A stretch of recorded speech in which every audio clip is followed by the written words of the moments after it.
కరుణాకర్ రెడ్డి గారు పవన్ కళ్యాణ్ గారు మొన్న చిత్తూరు పర్యటన గురించి ఒక వీడియో చేశారండి. వెంకటేశ్వర స్వామి వారి రక్తంతో ఎర్రచందనం చెట్లు మొలుస్తున్నాయంట పవన్ కళ్యాణ్ గారు చెప్తున్నారు. హాస్యాస్పదంగా ఉంది ఆయన పర్యటన మొత్తం. ఆయన ప్యాంట్లు వేసుకోవటం ఏందో, ఆయన అద్దాలు పెట్టుకోవటం ఏందో, నల్లద్దాలు పెట్టుకొని బుక్కులు చదవటం ఏందో, ఏమన్నా షూటింగ్ అనుకున్నాడా అని మాట్లాడుతున్నారు. అయ్యా కరుణాకర్ రెడ్డి గారు, మీకు పురాణాలు చదివి అవి అర్థం చేసుకునే అంత జ్ఞానం అయితే లేదు నాకు తెలిసి. మీరు ఇంకేదన్నా పుస్తకాలు చదివేవాళ్ళేమో ఇంతకుముందు. పోతే అద్దాలు ప్యాంట్లు వేసుకున్నంత మాత్రాన రాష్ట్రానికి వచ్చే నష్టమేం లేదు. గత 5 ఏళ్లలో అన్ని మేము పట్టుకున్నామని చెప్తున్నారు. మీరు ఎర్రచందనం దొంగలు మేము పట్టుకున్నామని చెప్తున్నారు.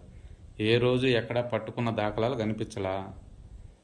అవి టైంకి అమ్ముడు చేసుకోలేక ఆడ పెట్టుకున్నారేమో అనిపిస్తుంది నాకు. పట్టుకున్నాయి కాదు అవి, మీరు పట్టుకొని ఆడ పెట్టినవి కాదు. పోతే గతంలో చంద్రబాబు నాయుడు గారు ప్రభుత్వం ఉన్నప్పుడు పట్టుకున్న అమ్మేశారు కదా, ఆ డబ్బులు ఏం చేశారు అదన్నా చెప్పండి.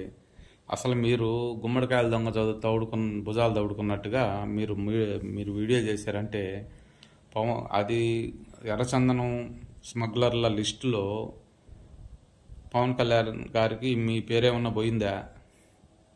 మీ పేరేమన్నా ఉందా? దాంట్లో చిన్న డౌట్ వస్తూ ఉంది. ముందు దాని గురించి మీరు కొంచెం జాగ్రత్త పడితే మీకే మంచిదని నా అభిప్రాయం.